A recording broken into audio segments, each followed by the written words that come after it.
오순절의 성령 강림 사건 이후에 든든히 세워지고 있던 교회는 늘 그렇죠. 이것을 시기하던 사탄의 치밀한 공격을 받게 됩니다.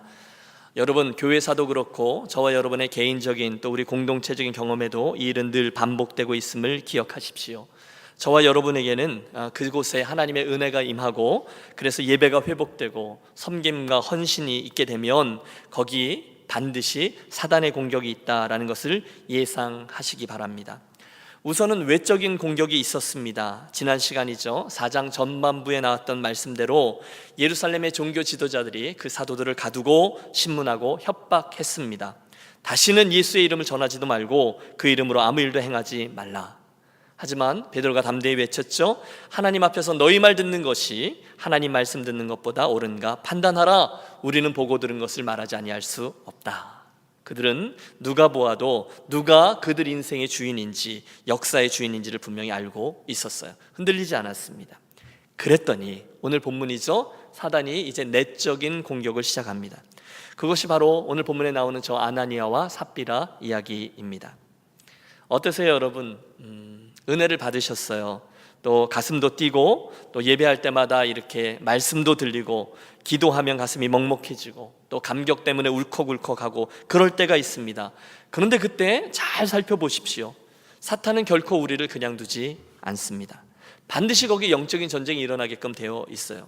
뭐가 좀 잘 안 되기도 하고요, 말도 되지 아니하는 일로 해서 누군가와 틀어지게 되기도 하고, 그래서 우리들의 마음에 낙심도 생기고 에이 확 엎어버려? 뭐 이런 마음도 들게 하고 그럽니다. 그때마다 여러분 잘 기억하시고 영적인 공격이구나 이렇게 기억하시기 바랍니다. 해보실까요? 영적인 공격이구나. 영적인 공격이구나. 여러분, 그날 저들이 사탄의 공격에 어떻게 대처했는지를 보십시오. 아무리 방해가 있더라도 그때 교회는 더 본질적인 싸움을 감당하되 그 싸움을 하지 않았습니다. 모이면 기도했습니다. 겸손히 기도했습니다. 그랬더니 31절은 이렇게 되어 있습니다. 빌기를 다하며 모인 곳이 진동하더니 무리가 다 성령이 충만하여 담대히 하나님의 말씀을 전하니라. 하나님이 그들에게 진동으로 응답하셨고 성령 충만한 교회는 더욱더 본질적인 사역을 감당합니다. 그 순간 사탄이 전략을 바꿔요. 여러분 어떠세요? 저와 여러분이 올해 들어서 원컨대 주의 영광을 내게 보이소서 출발했고 사도행전을 열었습니다. 오순절 성령 강림 사건, 그리고 나서 베드로와 요한의 안진뱅이를 일으키는 사건 등등을 거쳐오면서 우리 안에 감격도 있고 은혜도 있고 교회 분위기도 업되고 그랬어요. 그런데 그때 조심하셔야 된다는 거예요. 사단은 우리를 외적으로, 그리고 사단은 우리를 내적으로 공격하게끔 되어 있습니다. 오늘의 사건이 시작됩니다. 32절부터의 말씀인데 한번 보시겠어요? 믿는 무리가 한 마음과 한 뜻이 되어 모든 물건을 서로 통용하고 제 재물을 조금이라도 제 것이라 하는 이가 하나도 없더라. 사도들이 큰 권능으로 주 예수의 부활을 증거하니 무리가 큰 은혜를 받아 그 중에 가난한 사람이 없으니 이는 밭과 집 있는 자는 팔아 그 판 것의 값을 가져다가 사도들의 발 앞에 두매 그들이 각 사람의 필요를 따라 나누어 줍니다. 사람은요 모두 다 다르고 또 자기중심적이기 때문에 웬만해서는 한 마음을 품기가 어렵죠. 그런데 우리가 사도행전 앞부분에서도 이미 보았고 오늘에서도 보았듯이 함께 기도하면 하나님이 한 마음을 주십니다. 당연하죠. 함께 기도하면 한 하나님을 쳐다보기 때문에 그 하나님에 비교하여 우리들의 부족함이 보여요. 또 동시에 우리들은 연약하지만 그분이 우리의 힘이 되신다는 것을 알기 때문에 교만한 자는 낮아지고 힘든 이들은 다시금 회복되어집니다. 그래서 한 마음을 품어요. 사람들 은혜를 받았어요. 교회가 점점 더 뜨거워졌어요. 그러자 놀라운 일이 벌어집니다. 성도들 안에 있던 이기심이 사라지고 대신에 다른 이들을 케어하고 걱정하고 도와줘야 되겠다라는 생각을 하게 됩니다. 믿는 무리가 한 마음과 한 뜻이 되어 모든 물건을 서로 통용하고 구제가 일어났어요. 제 재물을 조금이라도 자기 것이라 하는 이가 하나도 없더라. 자기에게 여유 있는 것 넉넉한 것들을 가져다가 교회에다가 내어놓고 가난한 이들을 위해 나누어 주기 시작했습니다. 여러분 이건 엄청난 일입니다. 혹시 여러분 초등학교, 그러니까 옛날에 국민학교 때 기억하세요? 새 학년이 됐어요. 그래서 짝꿍도 만났어요. 제일 처음에 뭐 하죠? 짝꿍과 함께 앉아서 책상 위에 땅을 나눕니다. 그렇죠? 여러분 금부터 긋지 않습니까? 거기 이미 그어진 금이 있는 책상들도 있어요. 그러면 어떻게 해요? 자 꺼냅니다. 그래서 자로 이걸 또박또박 잽니다. 왜요? 내 땅을 구별해야 되니까 그거 넘어오지 말라고. 짓궂은 여자아이들은 꼬집고 남자아이들은 때리고 어떤 얄미운 애들은 샤프로 찌르고 막 그럽니다. 그게 사람이에요. 그런데 초대교회에 하나님의 은혜가 임하자 성도들 간에 그 땅을 재고 뺏는 게 아니라 서로의 필요를 채우는 구제와 나눔이 일어났다는 거예요. 물론 성령의 역사로 방언하고 예언도 하고 놀랍게 병도 고치고 다 놀랍지만 제가 볼 때는 그들 안에 스스로 이런 나눔과 섬김이 일어났다는 게 가장 놀랍습니다. 이상하죠? 분명히 나에게 있었던 내 돈이고 내 소유예요. 그런데 성령께서 우리 안에 임하시고 내 마음과 뜻이 하나님의 것으로 바뀌자 눈도 바뀝니다. 아, 이건 하나님께서 주신 것이지, 원래 내게 아니라 주께서 맡긴 거지, 저분이 좀 필요하지, 그러면 기쁨으로 내어드리는 게 당연하지. 누가 강요하지 않았습니다.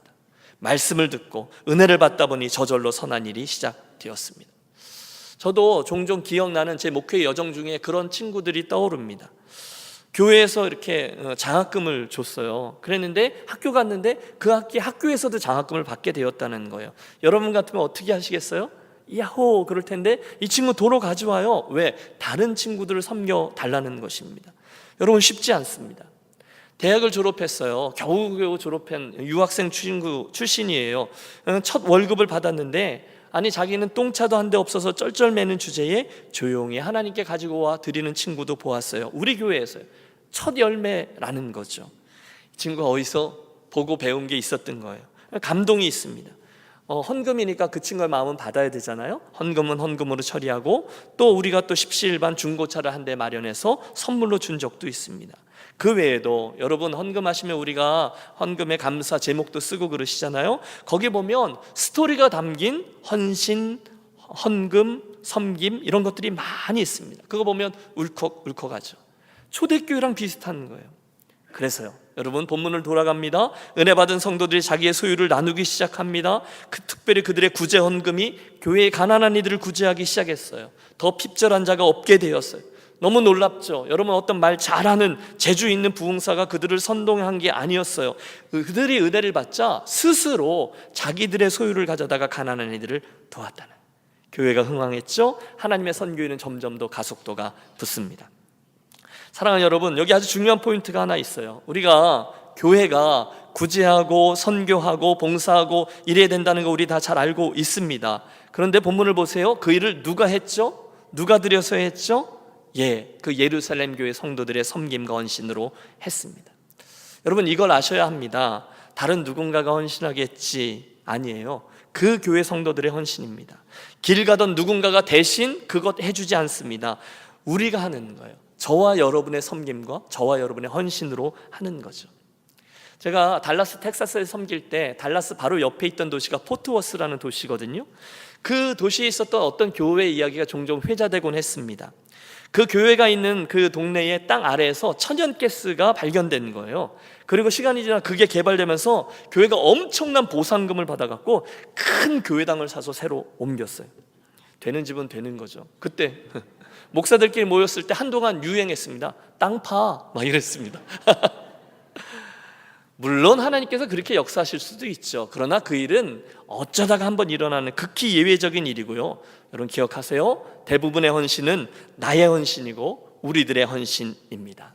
하나님은 늘 나의 헌신을 통해서 그리고 우리의 헌신을 통해서 당신의 일을 행하곤 하셨어요. 자, 헌신의 스토리가 이어지고 있는데 깜짝 놀랄 일이 생기죠. 누군가가 자기 재산을 팔아서 내놓은 겁니다. 요셉이라고도 하고 바나바라고도 하는 믿음 좋은 성도였습니다. 37절입니다. 그가 밭이 있음에 팔아 그 값을 가지고 사도들의 발 앞에 두니라. 여러분 목회의 여정 속에 또 우리가 교회 공동체를 같이 세워가는 도중에 가끔 은혜 받은 성도가 큰 금액의 헌금을 드리는 적이 있습니다. 폼 재려고 하는 헌금, 체면 칠해로 하는 헌금 말고요, 정말로 하나님 주신 은혜에 감사하여 헌신의 표현으로 길갈의 기념비 같은 거죠. 인생의 서원 같은 거죠. 그래서 크게 올려드리는 헌금이 있습니다.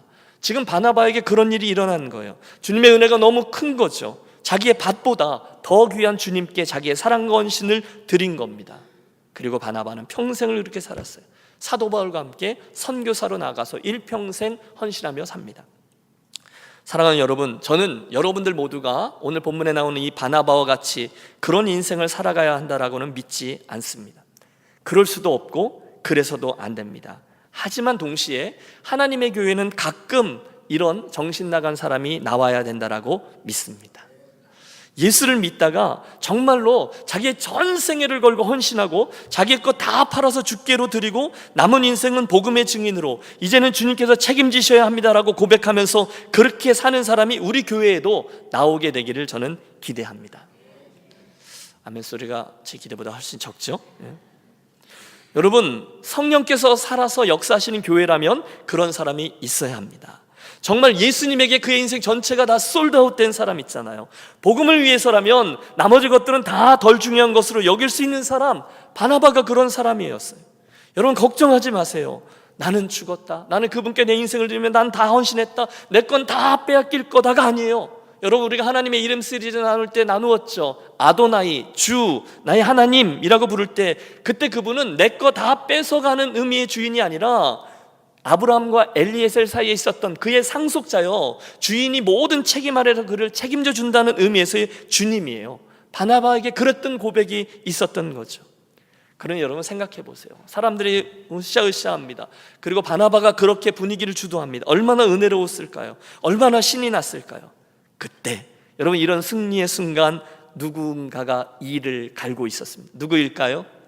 네, 사탄입니다. 우리 원수 마귀입니다. 사탄은 교활합니다. 그는요, 교회 공동체에게 하나님이 폭포수와 같은 은혜를 주고 있을 때 그 은혜를 단번에 끊어버릴 수 있는 한 가지 방법을 알고 있었어요. 무엇입니까? 그건요, 거짓이에요. 그건요, 위선이에요. 그래서 그가 거짓의 씨앗을 예루살렘 교회에 흥황하고 있는 교회에다 살짝 뿌려놓은 거죠. 여기서 본문이 4장에서 5장으로 넘어갑니다. 바나바의 그 아름다운 행위를 보고 이것을 흉내내는 부부가 나와요. 유명한 부부죠. 5장 1절 2절입니다. 아나니아라는 사람이 그의 아내 삽비라와 더불어 소유를 팔아 그 값에서 얼마를 감춤해 그 아내도 알더라. 얼마를 가져다가 사도들의 발 앞에 두니. 여러분, 한 부부가 나옵니다. 그들도 소유를 팔았어요. 교회 앞에 가지고 나왔어요. 혹시 여러분 아나니아와 삽비라 이미 알죠? 그래서 선입견을 가지고 이 사람들 못된 사람들이야 라고 생각하며 이 본문을 대하지 마십시오. 그들은요 분명히 예수를 믿는 사람들이었습니다. 그들은 성령께서 공동체 안에 어떤 일을 행하시는지를 목도했던 사람이에요. 혹시 그들은 방언도 할 수 있고 예언도 할 수 있었던 사람일지 몰라요.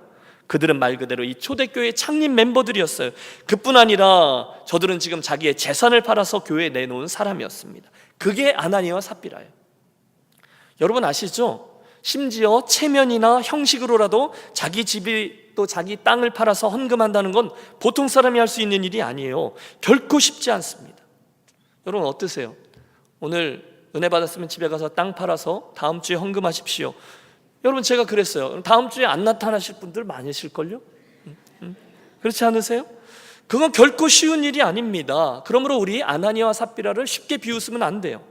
그런데 문제가 뭐죠?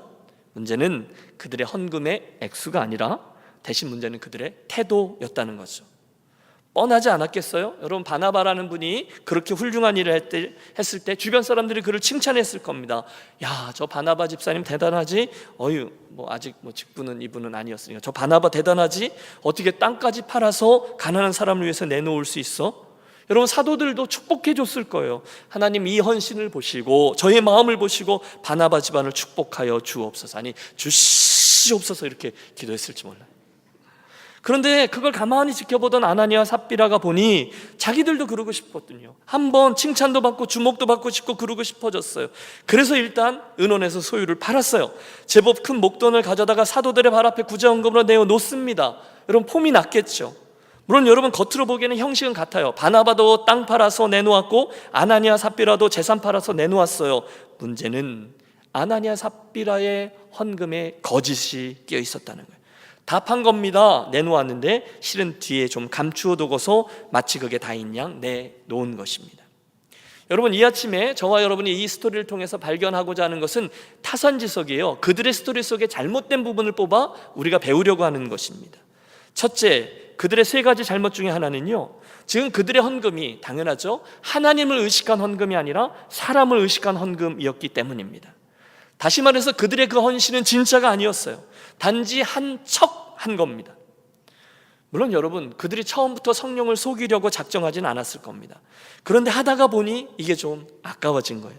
그래서 하나님이 보고 계시다는 생각을 하지 못하고 깜빡 잊고 사람들 앞에서 생색내고 폼도 좀 재고 인정도 받고 그러면 되니까 그런 행동을 한 거예요. 그런데 그때 그들이 잊은 게 있습니다. 엘로이 하나님, 보고 계신 하나님, 그분의 시선이었어요. 여러분, 예수님이 이렇게 말씀하셨던 거 기억하시죠? 사람에게 보이려고 그 앞에서 의를 행하지 않도록 주의하라. 그렇지 아니하면 하늘에 계신 너희 아버지께 상을 얻지 못하느니라. 중요한 건 이겁니다. 그날 아나니아와 삽비라는 예수님처럼 또는 바나바처럼 그렇게 헌신된 삶을 살 마음이 전혀 없는데 칭찬을 듣고 싶었던 거예요. 재산을 팔아서 내놓고 싶은 마음은 없는데 다 내놓은 것처럼 꾸며서 사람들의 주목과 인정은 좀 받고 싶었던 거예요. 진짜 헌신 아니에요. 그런데 남들의 인정과 주목은 좀 받아야 되겠어요. 그게 문제였습니다. 거기에 그들의 위선과 거짓이 출발합니다. 그런 자들을 사탄이 그냥 두겠어요? 아니요. 그들의 마음을 사단이 휘집었습니다. 사랑하는 여러분, 혹시 지금 이 이야기를 다른 분들에게 적용하는 분이 없으시길 바랍니다. 여러분 자신에게 이 스토리를 적용하십시오. 오늘도 하나님은요, 저와 여러분의 헌금 액수에는 관심이 없습니다. 대신 우리들의 헌금의 태도에 관심이 있으세요. 하나님은 절대로 우리들에게 만홀의 여김을 받지 않으시는 분입니다. 우리 잘 알아요. 예수님은 가난한 과부의 2렙돈을 부자들의 큰 헌금보다 더욱더 기뻐 받으신다 하셨습니다. 그들의 삶이 담겼으니까요. 저는요, 이 말씀을 문자 그대로 받고 또 믿습니다. 그러므로 여러분, 우리 유니온교회 가족들은 하나님 앞에서 혹시나 이 사람들처럼 생색내는 분이 없으시기를 바랍니다. 여러분 기억하세요. 하나님은요, 저 없어도 됩니다. 하나님은요, 여러분 없어도 됩니다. 그런데 너무 큰 하나님 역사의 아이러니는 하나님은 그런데도 불구하고 꼭 저의 헌신과 저의 헌금과 저의 봉사를 통해서 당신의 일을 행하세요. 하나님은 여러분 없어도 되는데 이상하게 당신의 일을 여러분의 헌신과 여러분의 헌금과 여러분의 섬김을 통해서 일하세요. 왜요? 틀림없어요. 그 과정을 통해 저와 여러분을 하나님의 역사에 참여시키고 축복하기 위해서인 줄로 믿습니다. 여러분, 우리 종종 말하잖아요. 그리고 알아요. 교회는 돈으로 하는 게 아니에요. 동의하세요? 교회는 돈으로 하는 게 아니잖아요. 동의하세요? 예. 우리의 헌신으로 세워지는 공동체입니다. 물론 우리가 하나님의 일을 할 때 재정이 필요합니다. 저와 여러분의 헌금이 필요하고 그것이 있어야 우리가 구제하고 봉사하고 선교하고 교회 살림살이도 합니다. 그래서 상식적으로, 아니 계산적으로는 재정이 넉넉해야 구제도 많이 하고 선교도 많이 하고 그럴 수 있어요. 그런데 놓치지 마십시오. 그것은 우리 하나님은 상식과 계산뿐이 아니라 오병이어의 방식으로도 일하는 분이라는 사실입니다. 그분은 세상적으로 힘 좀 쓰시겠다라고 생각하는 사람들의 헌신으로도 일하세요. 그런 일로도 일하세요. 하지만 어린 소년의 도시락 그것 하나로 5,000명을 먹이시는 기적적인 방법으로도 일하십니다. 저는 바랍니다. 우리 유니온 교회는요, 많은 재정으로 또 상식적인 계산하에서 큰 일을, 프로젝트들을 감당하는 교회, 그것도 좋지만 그것보다는 신실한 평범한 저와 여러분, 우리들의 오병이어를 통해서 하나님의 영광이 드러나는 멋진 일들을 잘 감당해낸 교회가 되시기를 축복합니다. 그러므로 여러분, 우리들의 태도를 보시는 그분을 우습게 여기시거나 혹시 우리가 정신이 혼미해져서 선심 쓰듯이 그렇게 헌신하고 헌금하고 하시는 분이 없으시기를 바라요. 사람의 눈앞이 아니죠. 하나님의 눈앞에서 헌신하고 헌금하자, 이런 말씀이에요. 여러분 함께 기억하겠습니다. 헌금은요, 무엇이든 주정헌금이 되든 11조 헌금이 되든 감사헌금이든 선교헌금이든 절대로 그 액수가 이슈가 되지 않습니다. 대신에 그 헌금 속에 담겨진 하나님을 인정하느냐 인정하지 않느냐가 이슈가 됩니다. 여기에는 큰 산이 있어요. 그리고 그 산을 넘을 때, 하나님 앞에서 그 헌신을 감당할 때는 우리들의 큰 결단과 헌신이 필요합니다. 결코 쉽지 않아요. 그러나 그걸 뛰어넘으셔야 돼요. 사랑하는 여러분, 이 아침에 이 김 목사에게 있는 욕심 하나를 알아주세요. 저는 우리 유니온 가족들에게 우리 하나님이 그 정도 산은 너끈히 뛰어넘을 수 있을 만큼 정말로 그런 존귀한 분으로 여겨지시기를 바랍니다. 누가 쉽겠어요? 여러분, 헌금 이야기, 헌신 이야기 아무 얘기도 쉽지 않습니다. 그런데도 하나님의 이 원리를 나의 것으로 삼겠다라고 결단하고, 하나님 제가 신뢰합니다, 하나님께서 제 인생을 이끄신다는 걸 제가 분명히 믿습니다, 이 고백을 하면서 바른 원리를 붙잡고 주님을 섬기면, 여러분 저는 확신합니다. 저와 여러분의 인생은 반드시 멋들어진 영적인 어드벤처로 하나님의 이끄심을 체험하게 될 것입니다. 반대로 혹시 많은 걸 드리더라도 내 양심에 꺼리끼는 부분들이 생긴다면, 그런 헌금 생활이라면 여러분 아십시오, 하나님은 기뻐하시지 않습니다. 너에게 내가 그 정도구나 생각하실지도 몰라요. 오늘 아나니와 삽비라의 첫 번째 실수는요, 하나님 앞에서는 거짓을 행하고 사람들 앞에서는 위선을 행했다는 것입니다. 결과적으로 그들은 성령과 교회를 속였어요. 지금 베드로 사도가 그걸 지적합니다. 3절을 보세요. 베드로가 가로되 아나니아야, 어찌하여 사단이 내 마음에 가득하여 내가 성령을 속이고 땅값 얼마를 감추었느냐? 내가 사람에게 거짓말을 한 것이 아니요 누구에게요? 하나님에게로다. 무시무시한 말입니다. 그래서요, 5절, 아나니아가 이 말을 듣고 엎드러져 혼이 떠나니, 죽은 거예요. 이 일을 듣는 사람이 다 크게 두려워하더라. 젊은 사람들이 일어나 시신을 싸서 메고 나가 장사하니라. 여러분 함께 기억하겠습니다. 그날 그들의 위선과 거짓은요, 사람 앞에서가 아니라 하나님 앞에서였습니다. 우리가 두려움과 떨림 가운데 분명히 지켜보아야 하는 저들의 거짓, 악함이 드러났어요. 이 이야기 아세요? 티네이저 4명이 아침에 카풀에서 학교 가다가 갑자기 학교 가기가 싫은 거예요. 여러분 그럴 때 있잖아요. 그래서 한 친구가 바람을 냈습니다. 야, 오늘 우리 제낄까? 딱 한 명이 얘기한 거죠. 그러니까 이 친구들이 금방 의기투합을 한 거예요. 아, 좋아, 야, 까짓 거야. 야, 우리 기자 일단 맥도날드 가서 햄버거, 그 다음에 스타벅스 가서, 그리고 좀 이따가 슬슬 늦게 가자. 그냥 뭐라 그럴까? 아, 타이어가 빵꾸 났다 그러자. 빵꾸 났다고. 뭐 선생님이 어쩔 거야, 차가 빵꾸 났는데. 그러자. 그래서 영화 한 편 땡기고 햄버거 하나 먹고 스타벅스가 굴고 점심시간 다 지나서 학교 갑니다. 선생님, 오다가 큰일 날 뻔했어요. 차가 빵꾸 나가지고 하이웨이에서요, 그거 토잉하고 그거 고치고 오느라고 늦었어요. 웬일로? 선생님이 미소로 대답합니다. 아유, 너희들 큰일 날 뻔했구나. 놀랐겠다. 괜찮아. 참, 오늘 우리 오전에 우리 아이들 쪽지 시험 봤는데 너희들 잠깐 쪽지 시험 보고 들어가렴. 잠시 후에 쪽지 시험지를 받아든 친구들이 기겁을 합니다. 문제가 뭔지 아세요? 오늘 아침에 빵꾸 난 바퀴는 어느 쪽 바퀴입니까? 입니다. 이해가 잘 안 되세요? 네. 여러분, 거짓은요 반드시 드러나요. 하나님 앞에서는 더더욱이 그렇죠. 지금 그들이 어떤 마음으로 헌신하고 헌금했는지, 그들이 지금 나를 의식하고 헌금한 건지, 사람들을 의식하고 한 건지, 저들이 진정으로 한 건지, 눈 가리고 아웅한 건지, 저들이 바나바인지, 저들이 아나니와 삽비라인지 하나님은 반드시 아세요. 혹자는 이렇게 질문합니다. 아니, 목사님, 사실 솔직히 좀 너무하신 거 아닙니까? 아니, 그게 얼마나 힘든데 지금 그 반이라도 어딥니까? 여러분, 지금 저와 여러분이 주목하고 있는 아나니아 삽비라의 문제는 액수의 문제가 아니라는 것을 말씀드렸죠. 문제는요, 지금 하나님이 첫 번째 교회를 세우고 있는 거거든요. 성령께 붙들려서 교회의 원형, 프로토타입을 세우고 있는 그 교회예요. 하나님이 가장 활발하게 일하면서 이 일은 하나님께서 기뻐하시는 교회의 모습이 어떤 것이다라고 계속 우리들에게 보여주고 있는 그 상황에서 하나님과 교회 사이에 거짓이 끈 거예요. 심각한 일이었습니다.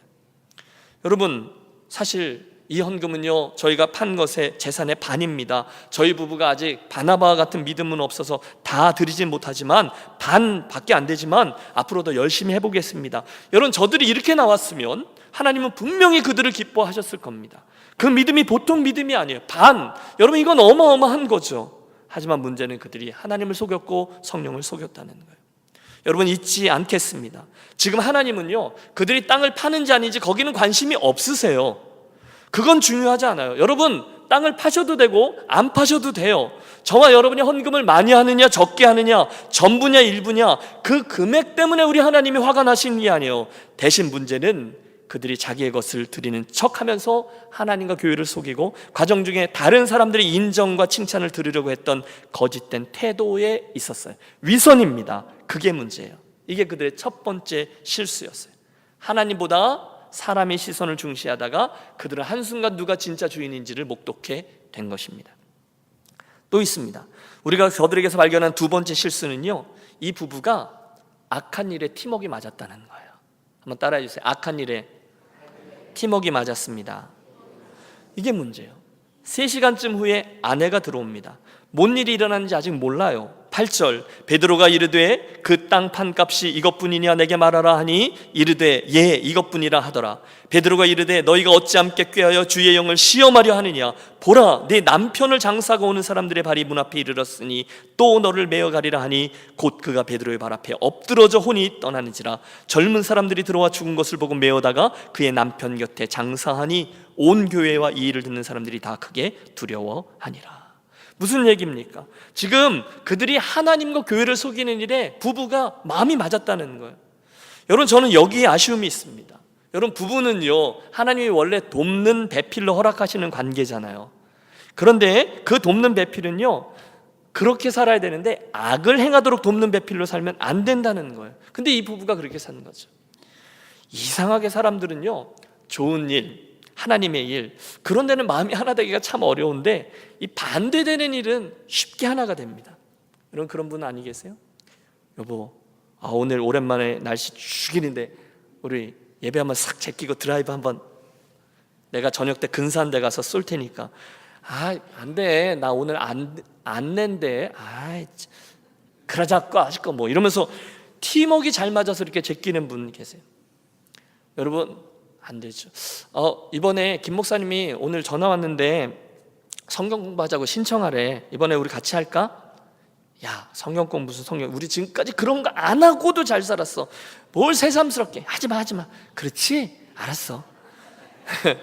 팀워크가 기가 막히게 잘 맞아요. 여기 저의 아쉬움이 있는 거죠. 여러분 저는 여러분들이 그런 팀워크는 좀 안 맞추셨으면 좋겠습니다. 생각해 보세요 여러분. 그날 아나니와 삽비라 중에 한 사람이 여보 막상 헌금하려고 땅을 팔긴 했는데 다 드리려니 좀 아깝네 우리 조금만 숨겨놓고 드리면 안 될까 그랬을 때 한 사람이 안 되지 이 사람아 어떻게 우리가 하나님을 속여 솔직히 해야지.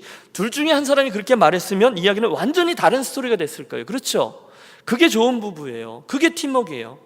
헌신을 어떻게 할까? 헌금을 어떻게 할까? 내가 예배를 어떻게 사수할까? 우리 아이들을 어떤 태도로 믿음을 키울까? 그런 일에 돕는 배필이 되시라는 거예요. 전혀 엉뚱한데 하나님의 뜻을 거스리는데 팀워크가 맞는 부부는 안 된다는 거예요. 그러므로 사랑하는 여러분 그런 일이 생길 때 여기 부부로 앉아 계신 분들 좀 계신데요 욕심을 가지고 기도하세요.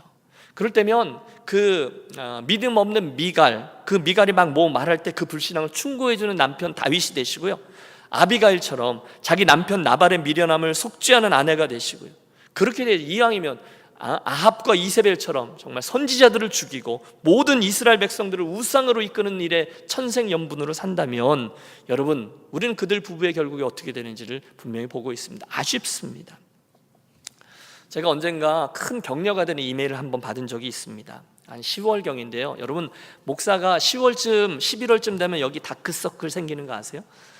그게 뭐냐면 그 다음에 사역을 준비하고 조직을 새로 정비하는데 내년도에 이 사역을 누구와 어떻게 이런 것 갖고 고민하는데 당연히 어려운 부분들이 있죠. 여러분 그러시죠? 교회에서의 섬김에 대해서 연말쯤 되면 여러분 눈치 작전 쓰시면서 어떻게 하면 좀 덜 책임을 맡을까? 어떻게 하면 좀 덜 섬기면 좋을까? 이런 일들로 목사와 실갱이를 하지 않습니까? 여러분 전혀 못 알아듣는 척 하면서 이렇게 앉아 계시면 안 됩니다. 그렇게 실갱이를 하고 있을 때 그 힘든 주간을 보내는데 메일 하나가 딱 뜬 거예요. 그런데 그 메일은 이렇게 돼 있어요. 목사님 전화 받고 솔직히 많이 부담스러웠습니다. 기도해 본다고 말씀드렸으니 기도는 해야겠기에 식구들을 다 재우고 아내와 함께 무릎을 꿇었습니다. 그런데 갑자기 이런 생각이 들었습니다. 내가 지금 무슨 기도를 해야 되는 거지? 하나님의 몸된 교회로부터 비록 다들 하기 힘들어하는 일이지만 이런 일을 해보면 어떻겠느냐라는 제안을 받고 내가 어떻게 기도를 해야 되는 건지 라는 의문이 들면서 내가 그거 하겠습니다 아니 하겠습니다를 갖고 기도해야 되면 하나님의 일을 순종해야 하는지 아닌지를 기도해야 되는 거 이게 도대체 어떻게 기도해야 되는 거야 라는 생각이 들었어요. 왜냐하면 그 답이 너무너무 뻔했기 때문이에요. 그 기도한다는 게 그리고 점점점 해서 이건 기도해서 결정할 일이 아니라는 결론을 내렸습니다. 결국 하나님이 기뻐하시는 일이라면 열심히 하리라라는 다짐을 기도로 올려드렸죠. 목사님 무슨 일을 맡기든지 열심히 하겠습니다.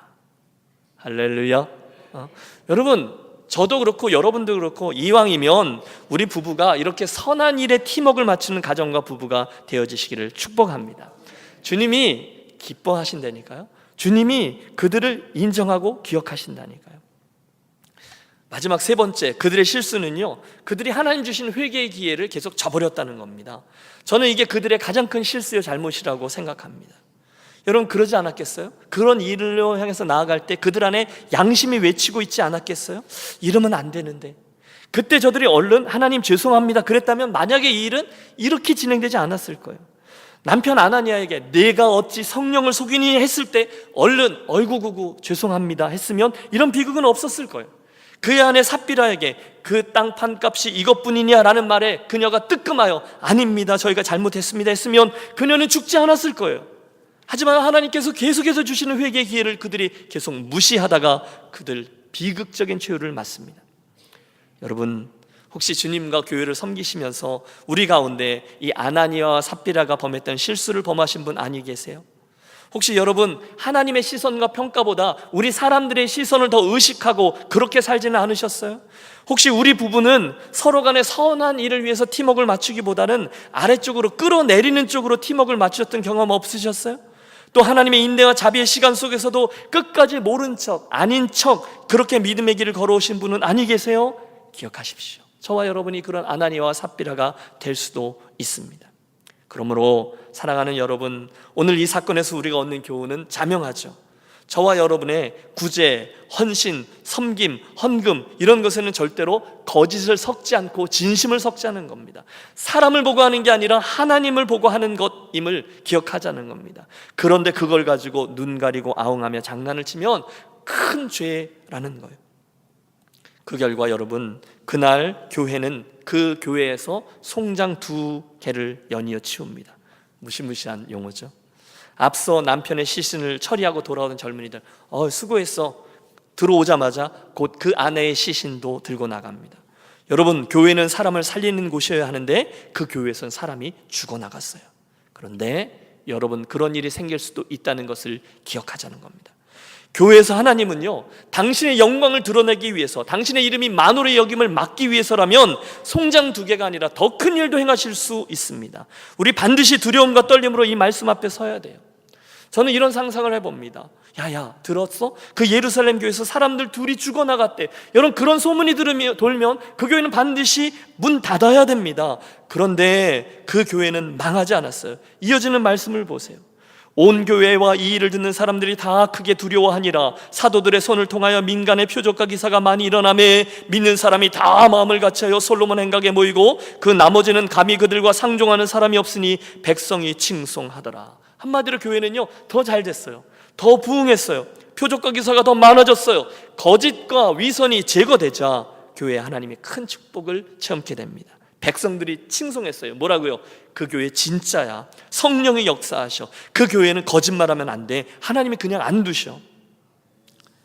결국 오늘의 스토리는요, 이 죄악을 제거한 교회에 성령께서 어떤 역사를 행하셨는지에 대한 기술로 맞춰집니다. 그래서 어떻게 됩니까? 우리 함께 14절에서 16절의 말씀을 소원을 담아 함께 읽습니다. 믿고 주께로 나오는 자가 더 많으니 남녀의 큰 무리더라. 심지어 병든 사람을 메고 거리에 나가 침대와 요 위에 누이고 베드로가 지날 때에 혹 그의 그림자라도 누구에게 덮일까 바라고 예루살렘 부근에 수많은 사람들도 모여 병든 사람과 더러운 귀신에게서 괴로움을 받는 사람을 데리고 와서 다 나음을 얻으니라. 할렐루야. 정결해진 교회, 더욱더 복음의 능력을 드러내는 교회가 되었습니다. 여러분, 우리가 사도행전 강해를 시작하면서 마음속에 두었던 소원은 그겁니다. 그 교회의 원형적인 특징들, 그 그리스도인들의 원형적인 특징들을 하나하나 찾아 우리가 배우자는 거예요. 하나님의 마음에 합한 교회, 우리가 꿈꾸는 교회. 오늘의 본문에서는 어떤 것을 얻을 수 있습니까? 분명하죠. 거짓된 헌신, 또 외식하는 헌신, 이게 아니라 정결하고 순전한 헌신을 올려드리는 성도들이 모인 교회입니다. 그것에 아나니아와 삽비라의 헌신이 아니라 바나바와 같은 이들의 헌신인 교회가 바로 그런 교회입니다. 우리 유니온 교회가, 우리 교회 가족들 모두가 바로 그런 교회와 그런 성도로 세워지시기를 간절히 소원합니다. 그때 하나님은요, 우리들의 존재와 우리들의 사역을 통해서 당신의 영광을 스스로 드러내실 거예요. 주께서 구원받는 무리들을 더 많이 보태 주실 거예요. 아멘. 성경 속에 나오는 이적과 기사가 우리들의 익사에 등한 간증이 될 것입니다. 아멘. 여러분, 우리 교회는 세상에 걱정을 끼치는 교회가 아니라 세상을 책임질 수 있는 멋진 교회가 될 것입니다. 여러분 도전합니다.